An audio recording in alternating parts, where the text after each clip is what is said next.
ያደረግሽው ሳያንስ ጭራሽ ልጄ ልትወጊያት? ልጄ? አዎ ልጄ ብሌን ገባችሁ። ለምን ተዋሻለሽ? ዝም በይ ቀጣፊ። የሰው ስም አታጥፊ እሺ። ባላ ምንም ብትይኝ አላምንሽም እሺ። አንቺ አውሬ ነሽ፣ አንቺ ባለጌ ነሽ።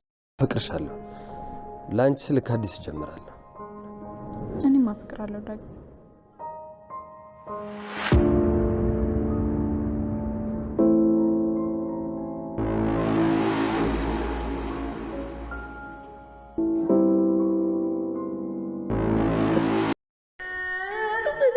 የተበላሸው ወደዛ ቆሻሻ ህይወት ድጋሚ ልመለስ ነው። ወይኔ ሳሚ ህይወቴን ነው ምስቅልቅሉን ያወጣው። አሁን የምርመራ ውጤትም ይመጣል። ከዛ በቃ ልጇ ዳግምና ብሌን ሲሳሳሙ ወይዘሮ ገነት እጅ ከፍንጅ ደረሰችባቸው።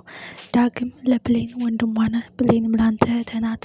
እናንተ በፍቅር መጣመር የለባችሁም፣ ለእኔ ሳታስቡልኝም ወይ የአንድ እናት ልጆች ባልና ሚስት ሆኑ ሲባል ስትል ወይዘሮ ገነት ዳግም ብሌን እህቴ አይደለችም፣ ከጎዳና ላይ አንስተሽ ያሳደግሻት እንደ ልጅሽ አድርገሽ ተንከባክበሽ ያሳደግሻት ናት።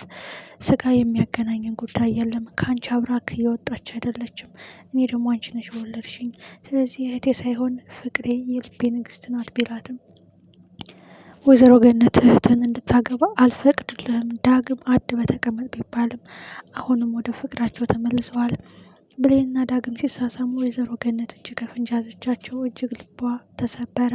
ዳግምን በድንጋጤ ድርቅ ብሎ ቀረ። እንዴት አገኛችሁት ውዶችዬ? ምን የሚፈጠር ይመስላችኋል? እኔ ከልክያችሁ፣ እኔ በመሀላችሁ ገብቼ አላስቆማችሁም። እንግዲህ ፍርዱ ለፈጣሪ ትቻችኋለሁ ትላችኋለች ወይስ ሁለተኛ ልጆች አይደላችሁም በማለት ከዛ ቤት ታስወጣችኋለች? ዳግም ከዛ ቤት ወጥቶ ወደ ወይዘሮ ሰላም ቤት ሜቢ ከሄደ ለወይዘሮ ገነት ጎረቤት ነፃ ነው የሚሆንለት። ምርመራውን ለማድረግ መረጃውን ለማውጣት ፈልፈላ ለማግኘት ይጠቅማታል ማለት ነው። ዳግም ግን ከወይዘሮ ገነት ጋር ቢሆን የአቶ ባይሉን እቅድ ያከሽፍበታል። ሜቢ ያቺ ነገረኛ ጎረቤት መረጃውን ሰብስባ ለማግኘት የምታደርገው ጥረት አንድ ቀን ዳግም ይደርስበታል። ወይዘሮ ገነት ልደርስባት ትችላለች። ብዙ ነገር አቶ ባይሉም ይሄ ነገር አስጨንቆታል። እንዴት ከጠፋ ቀን እንዴት በዚህ ቀን ታባረረዋለች? ገና ጉዱ መቻወቀ ቃል ከቤት ሻንጣዋን ይዛ እንደወጣች የክፋትሽን መጠን የተንኮልሽን ልክ አይቼዋለሁ። ልጄ እንዳልሆንሽ ስለምታውቂ ነው። ወደዚህ ቤት መመለስ እንደማች ስለምታውቂ ነው ጌጣጌጤን ወርቄን ሰርቀሽ መሄድ የፈለግሽው። ሜቢ ስጭኝ ብትልሽ እኮ ሰጥሻለሁ፣ ግን ልጄ እንደሆንሽ ብታውቂ ይህ ሁሉ ንብረት ያንቺ እንደሆነ ታውቂ ነበረ። ልጄ እንዳልሆንሽና ለማጭበርበርና ለመዝረፍ እንደመጣሽ ጠንቅቀሽ ስለምታውቂ ነው። ግን አንድ ነገር ልንገርሽ፣ ወደ ክፍልሽ የመጣሁት አትሂጂ ቃል። ምንም ቢሆን አብረን ብዙ ጊዜ ያሳልፈናል። ነገሮች ሲረጋገጡ የዛን ቀን ትሄጃለሽ ልጅ ነበረ። ግን አንቺ ከወጣው አልመለስም ከሄድኩ አልመጣም ስላልሽ ነው ንብረቴን ዘርፈሽ የምትወጪው። ይጥቀምሽ፣ ውሰጂው፣ ግድ የለም በማለት ሻንጣ ውስጥ አስገባችላት። ቃል እጇ ሁሉ ነገር በተንኮል ተጨማልቋል። በተንኮል፣ በክፋት፣ በሌባ ብዙ። ወይዘሮ ገነት በአንቺ ላይ ተስፋ ቆርጫለሁ ብላታለች። ቃል ከቤት ወጣች ሻንጣዋን ይዛ።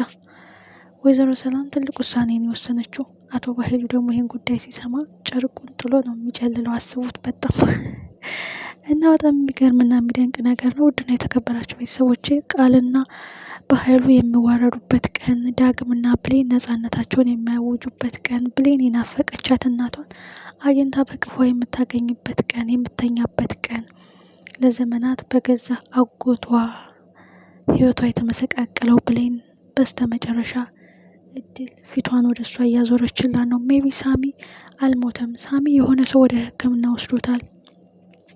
እርዳታ ከተደረገለት በኋላ ሜቢ ወደ ስራው ይመለሳል። ሲመለስ ግን ለሁለት ስራዎች ነው የሚመለሰው። አቶ ባህሉን እስከ መጨረሻው ለመበቀል፣ እሱን ለመጉዳት፣ ሁለተኛ ደግሞ ብሌን የኔ ካልሆንሽ የማንም አትሆኝም፣ ወደ በፊቱ ስራዬ እንዳትመልሽኝ ብሌን እባክሽን እያላን ነበረና ስለዚህ ብሌንን ለመጉዳት ወይም ዳግምን ለመበቀል ብሌንን እንድትወስድብኝ አልፈቅድልህም በማለት ከዳግም ጋር ግብግብ ሊፈጥሩ ይችላሉ። ቃል እጅግ ጭርር ድብን ብላለች። ዳግምና ብሌን አብራ ላይ ስለሆኑ የአቶ በኃይሉ ጎረቤት በአቶ በኃይሉ ማንቁርቷን ተይዛለች። መረጃውን ከየትም ቢሆን ፈልፍለሽ ታመጫታለሽ። ያ መረጃ የህይወት እስትንፋስ ነው። ያ መረጃ ከአቶ ሰለሞን ጋር አብሮ የተቀበረ መስሎኝ ነበረ። እንዴትም ብለሽ ታመጫታለሽ ብሏታል። አቶ በኃይሉ አሁን በብዙ አንግል ሁሉም ሚስጥሩ እየወጣ ነው። ሁሉም ወይዘሮ ሰላም የዲኤንኤን ምርመራውን እየጠበቀች ነው። ቃል ሜቢ ልጇ እንዳልሆነች አረጋግጣለች። ምክንያቱም ልጅ ስጋ እናትነት የሚሰማው ልጅ የእናቱን ሀዘን አይፈልግም። የእናቱን ልብ መሰበር አይፈልግም። ቃል አሁን በየትኛው መንገድ ሰላም እንድትጠላት፣ ከልቧ እንድትፍቃት፣ ከልቧ እንድታወጣት እያደረገች ነው ያለችው። ክፋቷ፣ ተንኮሏ፣ ሌብነቷ፣ ማጭበርብሯ፣ ውሸቷ ብዙ ነገር። ስለዚህ ሜቢ ወይዘሮ ሰላም ተስፋ ቆርጣለች። ቃል ልጅ አይደለችም። ጸጸቱ አላስቀምጣት ያለው እስከዛሬ ልጅ እያለች ያደረገችው ነገር፣ የተሸወደችላቸው ሽወዳ፣ የተጫወቱባት ቁማር በጣም ከባድ ነው። በዚህ ላይ አሁን ማስታወስ ትችላለች። ብሌን ቃል ልትገልጅ ትፈልጋለች እያለች ብዙ ጊዜ ያዳነቻትን ስታስታውስ ምን ያህል እንደጠበቀቻት አስቡት። ሜቢ በአጭሩ ቀን ውርደታቸውን አይተን ሽንፈታቸውን አይተን ወደ ዘብጥያ የሚወረወሩበት ቀን ሩቅ አይሆንም። ቃልም እበላለሁ ብላ ልትበላ ዘርፋለሁ ብላ ተዘርፋ ወደ ዘብጥያ። አቶ በኃይሉም አይጠግባይ ስተፋ ያድራል። የንጹሐን እንባ፣ የንጹሐን ደም፣ የድሆች ስቃይ ዛሬ መቀመቅ ሊያወርደው ነው። ክብር የለ፣ ዝና የለ፣ ጉራ የለ፣ ወደ ጉድጓዱ መግባቱ ነው ማለት ነው። ቃልም እንደተናገረችው ወደዛ አስቀያሚ ህይወት ወደ ድህነቴ ልመለስ ነው እያለች ነው። አሁን ልትመለስ ነው። የሰው ህይወት ቀምቶ ተንደላቆ መኖር የለም። ልትመለስ ነው።